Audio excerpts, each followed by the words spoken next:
The boardroom froze. Screens went black. The CEO's billion-dollar deal was seconds from collapsing when a young girl in worn sneakers stepped forward. No one knew her name, only that she was the janitor's daughter. What happened next left the entire company speechless. Before diving into the story, comment where you're watching from, and don't forget to subscribe so you won't miss the latest stories. The CEO's heart dropped. Everything just went dark. It was Monday morning in the towering glass headquarters of Technova Industries, a billion-dollar software company that practically ran half the corporate world's operations. The building gleamed under the sunlight, its marble floors and chrome elevators buzzing with life. In the lobby, clients were being welcomed by receptionists with warm smiles. Investors, dressed in tailored suits, chatted over coffee. Employees moved briskly, clutching tablets and laptops as they prepared for another high-stakes week.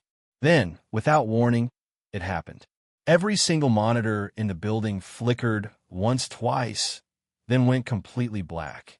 For half a second, people froze, thinking it was just a glitch. But then the silence was shattered by the sharp, urgent wail of alarms. Across the floor, phones started ringing. Panic spread like wildfire.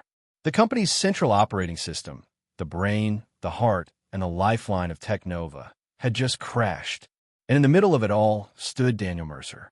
Daniel was known for his calm, commanding presence. A man who could negotiate multi-million-dollar deals without breaking a sweat. But now, that confidence was slipping. His sharp gray suit suddenly felt heavy, his tie too tight. His mind raced through the implications. This wasn't just an inconvenience. This was a disaster. Millions of dollars were at stake.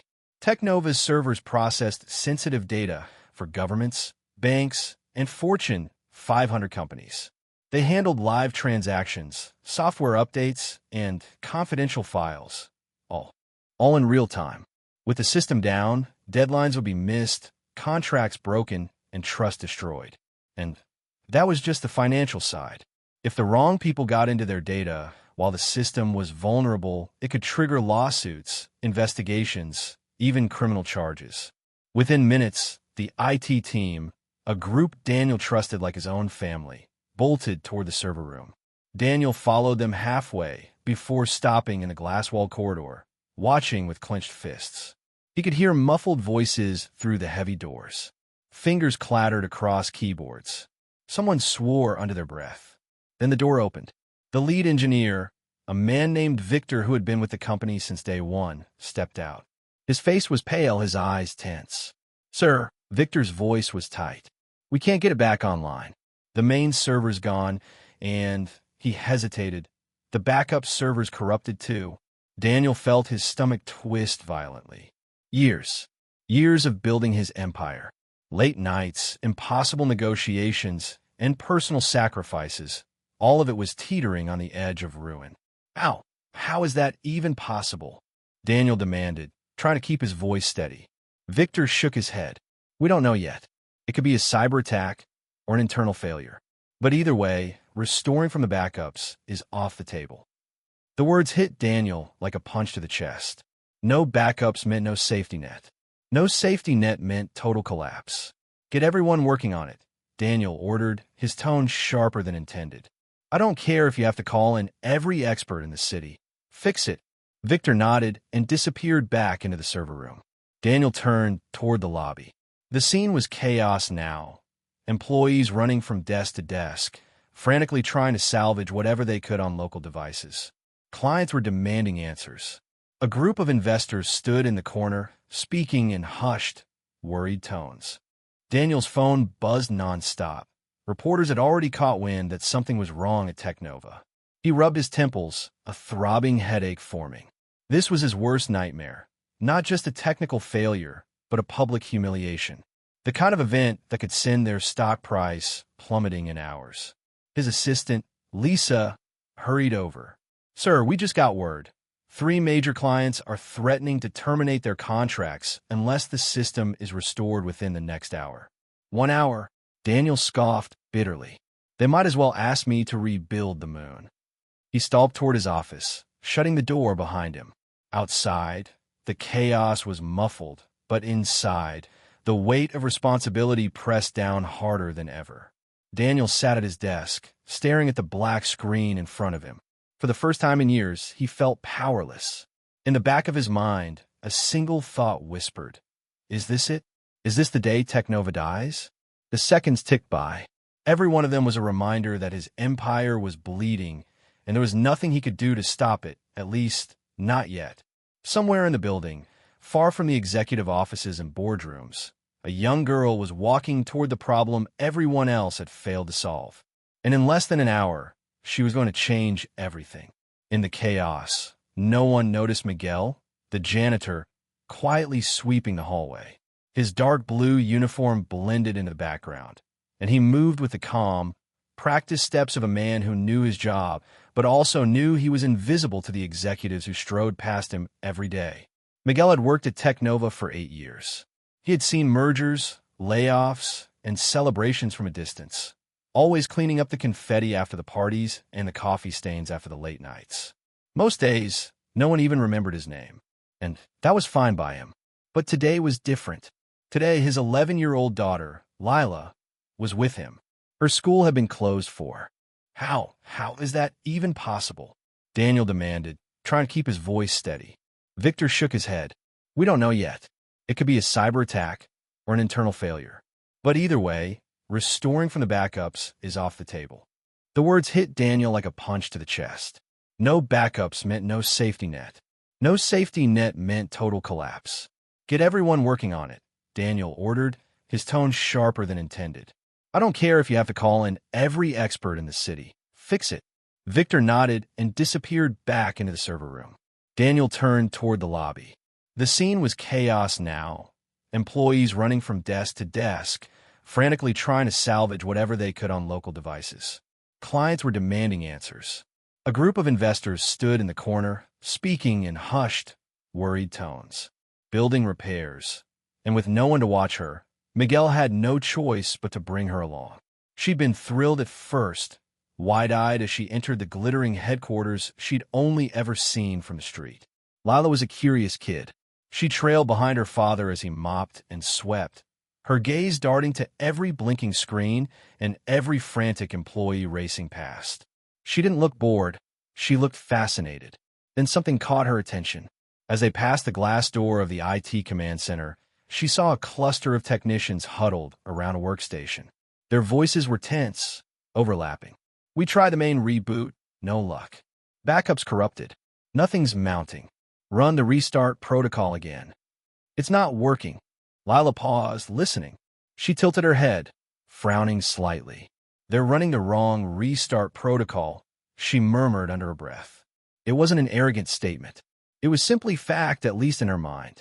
She had learned enough from tinkering at home to recognize what they were describing. You see, Lila wasn't just any kid. While other children her age spent their afternoons watching cartoons or playing video games, she sat in front of a second-hand laptop Miguel had bought her at a thrift store. The keys were sticky, the battery barely held a charge, and the screen had a faint crack in the corner, but to Lila, it was magic. She had taught herself programming from free online tutorials, starting with basic HTML and moving into more complex languages. Miguel didn't really understand what she was doing. He barely knew how to check his email, but he was proud. He knew his little girl's brain worked in ways that sometimes even surprised her teachers. Now, she tugged gently at his sleeve. Dad, I think I can help. Miguel looked down at her, blinking. Mija, this is big company stuff, he said with a small chuckle. They won't listen to us. This is important. But Lila didn't back down. I know. That's why I have to try. If I can just see the server interface, I can try something. Her eyes shone with determination. Miguel's first instinct was to say no. He didn't want his daughter embarrassed or scolded by some impatient executive. He didn't want her to get in trouble, and he didn't want to get in trouble either. But then, in the background, he heard the CEO's voice, sharp and frustrated. We have less than an hour before our biggest client pulls out. Miguel swallowed. He had worked here long enough to know that this company prided itself on thinking outside the box. Maybe, just maybe, that meant thinking outside the IT department too. He knelt down, so he was eye level with her. All right, Lila. But if anyone says stop, we stop. And you be respectful, see? She nodded quickly. Promise. Miguel took her by the hand and walked toward the server room. The closer they got, the louder the noise of frantic typing and beeping alerts became. The lead engineer, Victor, glanced up when they entered. Miguel, now's not a good time. I know, sir, Miguel said quickly. But my daughter, she's good with computers. She thinks she might be able to help. Victor stared at the small girl in front of him, her hair tied back in a messy ponytail, wearing a faded hoodie and sneakers. He almost laughed. Kid, this is a multi-million-dollar system. It's not a school project. But before he could turn back to his workstation, Lila stepped forward. I know, but your restart protocol is calling the wrong dependencies. You're forcing a chain boot when you should be isolating the live processes and bypassing the corrupt nodes first. The room went silent. One of the engineers blinked at her. How do you? I read the system documentation on your public client portal, Lila said simply.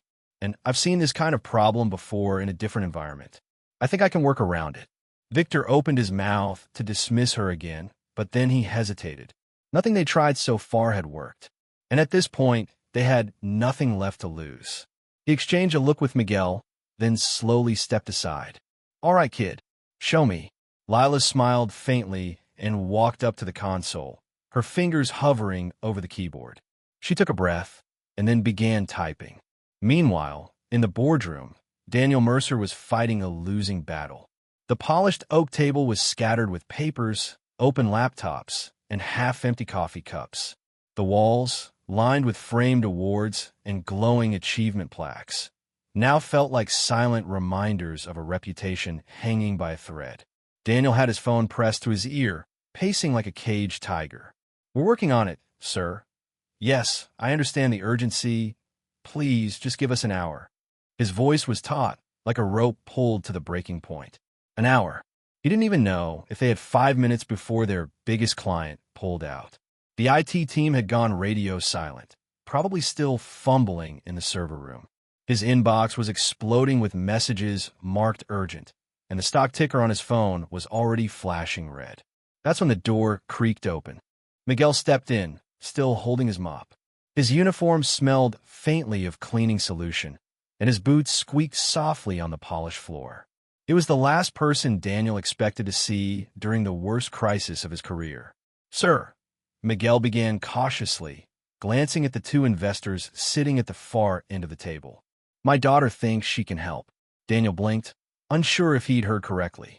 Your daughter? Miguel stepped aside, revealing Lila. She stood there in her faded hoodie and sneakers, clutching the strap of her small backpack. Her eyes darted around the room, landing briefly on Daniel before dropping to the floor. This isn't a game, kid, Daniel said sharply. This is a crisis. This company is bleeding money by the second. Miguel's jaw tightened, but his voice was calm. Sir, I've seen her fix computers I thought were trash. Machines I was ready to throw away. She brought them back to life in minutes. She understands things I can't even pronounce. Maybe just give her a shot? What do we have to lose? Daniel glanced at the clock on the wall. Seconds ticking away, each one like a hammer strike against Technova's future. The IT department was out of answers. The clients were on the verge of walking. And here was an 11-year-old, claiming she could do what his highly paid engineers couldn't. He almost said no, almost told Miguel to take his daughter home and let the professionals handle it. But then he thought about it.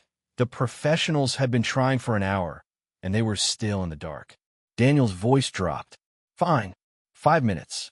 If she makes it worse, we're done. Lila's head snapped up. She didn't smile, didn't gloat. She just nodded once, like she understood exactly what was at stake. Miguel's shoulders eased slightly. Thank you, sir. The investors exchanged uneasy glances as Daniel led them down the corridor toward the server room. The air felt heavier here, charged with the low hum of machines and the sharp scent of overheating electronics. When they stepped inside, Victor, the lead engineer, turned from his console. Sir, what's going? He froze when he saw Lila. Wait, is this a joke? No, Daniel said flatly. She gets 5 minutes. Victor looked like he wanted to argue, but one glance at Daniel's face made him bite it back. Fine, but don't touch anything until I say so. Lila walked over to the nearest terminal. Her fingers hovered over the keyboard like a pianist preparing for a performance. She scanned the code scrolling across the monitor, her brow furrowed. "You're trying to reboot the core stack all at once," she said matter-of-factly. "That's just re-triggering the fault loop. You need to isolate the live processes, flush the corrupt cache, then manually relink the node trees before you restart." Victor stared at her. "That's actually not wrong." Daniel crossed his arms. "Then let her try." With Victor reluctantly stepping aside, Lila slid into the chair. She opened a terminal window, her small hands moving with surprising speed. Lines of commands appeared on the screen, precise and deliberate. She wasn't guessing. She knew exactly what she was doing. In less than a minute, she had bypassed the automated restart scripts and navigated directly into the system's maintenance shell. She began isolating sectors, quarantining corrupted data blocks, and patching process dependencies manually. The room was silent except for the rapid clicking of keys and the low beeping of status alerts. The investors, still standing near the door, watched in stunned disbelief. Miguel, leaning quietly in the corner, didn't take his eyes off his daughter. He knew she was smart, but seeing her here, in the middle of a billion-dollar crisis, commanding the same equipment that had baffled Seasoned engineers, filled him with a pride so strong it almost hurt. Finally, Lila pressed enter on the final command. The monitor flickered, then displayed a clean, green status bar. "System rebooting in safe mode," she announced calmly. "Full operational restore in about 90 seconds. Victor's jaw dropped. That's actually working." Daniel stepped closer to the screen, his pulse quickening as the progress bar inched forward. 90 seconds later, every monitor in the building lit up again. The alarm stopped. Phones began ringing with calls of relief instead of panic. Lila swiveled in the chair and looked up at Daniel. "You're back online." For a long moment, no one spoke. Then Daniel exhaled, a deep, shaky breath, and managed a small, incredulous smile. Lila followed the IT manager down the narrow hallway toward the server room. Her sneakers squeaked softly against the polished floor, but her eyes weren't on her feet. They were scanning everything: the security panels, the flashing status screens, the thick bundles of cables running along the walls like veins. The moment they stepped inside, the air hit her, a faint, metallic tang from overheated processors mixed with the low, constant hum of machinery working far too hard. Rows of servers stood like tall, silent sentinels, their faces dotted with blinking red lights. Error code scrolled endlessly across the backup screens, each one a cry for help. She stepped forward, squinting at the data streams. The patterns, the looping error messages, the stalled processes. To the engineers, it looked like a wall of chaos. To Lila, it was a map. "Okay," she muttered, half to herself. "The core's overloaded because your failover didn't clear the cache. You need to isolate the main kernel, then rewrite the corrupted lines before they relink to the live nodes." The IT manager, a man in his 40s with tired eyes and a coffee stain on his shirt, frowned. "A what?" He glanced at the other techs, as if wondering if he'd just been lectured by a middle schooler. But Lila didn't wait for permission. She slid into the nearest chair, the one directly in front of the master console. Her small hands hovered for only a moment before they began to move fast. The keyboard clattered as she navigated through layers of system architecture, pulling up a hidden diagnostic panel that was buried deep in the interface. Several of the IT staff leaned in, whispering, "Where did she even find that? I didn't know we had that mode." "That's a restricted maintenance shell." Lila barely noticed their murmurs. She was focused. One by one, she began killing rogue processes, the invisible troublemakers that were eating up memory and forcing the crash loop to restart over and over. Each time she shut one down, the red error feed slowed slightly, like a fever breaking. Next, she moved to the corrupted lines of code. With quick, precise keystrokes, she rewrote sections that had been scrambled, patching logic errors that even the automated recovery tools hadn't spotted. Her fingers danced like she was playing a piano piece she'd practiced 100 times. The IT manager leaned closer, watching over her shoulder. How do you even know what to look for? He asked quietly. You see these? Lila pointed at a repeating string of hexadecimal numbers. Those aren't random. They're leftovers from the old update package you ran 2 months ago. They're locking the firewall rules in place. I just need to bypass them manually so the system can finish the reboot sequence. The manager blinked, as if she'd just spoken another language. Without breaking her rhythm, Lila executed a bypass command, skipped over the faulty firewall entries, and cleared the trap cache memory. The moment the final process terminated, she opened a restoration script, the right one, and preloaded it into safe mode. Then she hit enter. The room went silent. No one moved. Even the steady hum of the servers seemed to fade in the tense stillness. Beep. One green light blinked to life. Then another. The error feed slowed, stuttered, and vanished. The monitors flickered, their dark screens replaced by glowing green diagnostics and clean system reports. On the network dashboard, every single node flipped from offline to online. And then, almost unbelievably, the main server's status light turned a steady, healthy green. It was up, fully restored. Every client's data was safe. Every contract was secure. The IT team erupted in cheers, the tension exploding into relief. Someone clapped loudly. Another threw their arms in the air and yelled, "We're back." The IT manager just stood there, staring at Lila like he'd just witnessed something impossible. How did you know all that? Lila looked up at him, her expression calm, almost shy. I watched some tutorials, and I like puzzles. It wasn't bragging. It was the simple truth. Miguel stepped into the doorway, watching with a mixture of pride and awe. His daughter had just saved a billion-dollar company, and she'd done it like it was just another afternoon at her desk at home. From somewhere down the hall, Daniel Mercer's voice echoed, calling out for a status update. The IT manager turned to the doorway and shouted, "It's fixed. We're fully operational." There was a pause, then the sound of hurried footsteps heading toward the server room.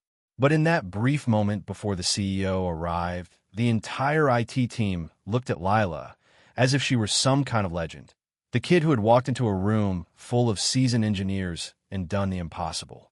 And she had done it in less than 5 minutes. Thanks for watching. Remember, real stories, real lessons. Like, share, and subscribe, and I'll see you in the next one.